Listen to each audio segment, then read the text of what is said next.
Hello friends, in this video I'll be showing you how I am able to study for long hours in a medical school without getting distracted and how you can too. In med school, you have a lot to cover, but the amount of time to do so is very limited. So we cannot waste time doing nothing when there's work to do.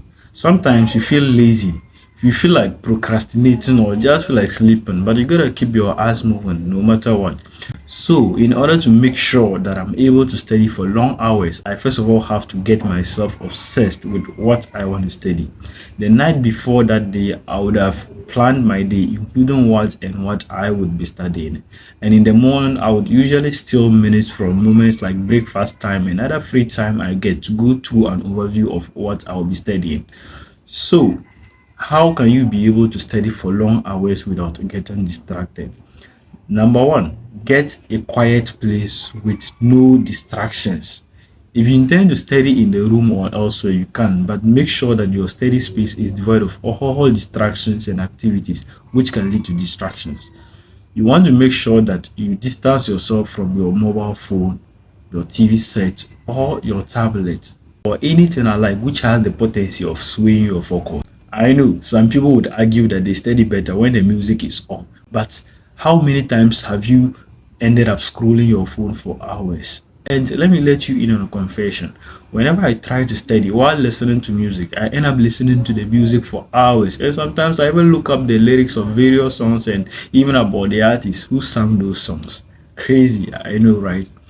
But if you have to use your phone, tablet, or TV to study, then go ahead, but make sure to block all apps that have no relevance during your study session. You try and put them on cold turkey. You can use an app like Detox that enables you to block all apps and websites, and also too it helps to track your screen time and the rate of usage of apps on your phone. So head over to Google Play Store, download this app and thank me later. Number two, have a clean study space. You also want to declutter and keep your study space as clean as possible. There should be less or no equipment lying around on your tabletop other than the equipments and resources which are relevant in your studies. This is such an underrated tip, and trust me guys, it will go a long way to help you have a sound and a very long period of study. So please go ahead and do that. Number three, get a study buddy. When it comes to choosing a study partner, please make sure you choose someone who is more serious than you and is exceptionally hardworking. Their mere presence in the room would serve as a motivation to you and would constantly remind you why you need to get things done. How then do you get a study partner? The easiest way to get a study partner is to be observant. Simple. Whenever you are in a classroom or library studying, when you walk in, the moment you walk in, take note of all the people who are studying. And after 4 or 5 hours, the number would have reduced drastically. If after 5 hours or more, there are still some 2 or 3 people studying, then maybe you have found your tribe. And hey, don't just jump to conclusions yet. You want to observe for about a week or two, and hopefully you would have found the right person. And when doing this, please make sure that you stick to a particular class. Of course, some people will argue that most students don't study at just one particular location, but it is also true that some students too they get attached to a particular class.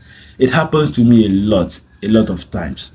You use a class for the first time and you feel like, you know what, this is it. I like the atmosphere here, the serenity and all that. And from then you keep coming back to that same spot over and over again. And also to do this, you want to make sure that you do it during the night time, as most bookworms are night owls. And you don't want to also do this during the exam period, as most students tend to become serious with their books getting to the end of the trimester. And finally, remember to take breaks periodically in order not to get exhausted. Did you know that taking purposeful breaks during your studies can actually help you to get smarter? You might be wondering how can spending less time studying help you to get everything done, but research has shown that taking purposeful breaks anywhere from 5 minutes to 60 minutes during your studies can actually help you to relax your brain, increase your productivity, and your ability to focus. Breaks are very important, guys, especially when it comes to studying and retaining the information. And also remember that you want to study for long hours. You can't do that without taking breaks, guys.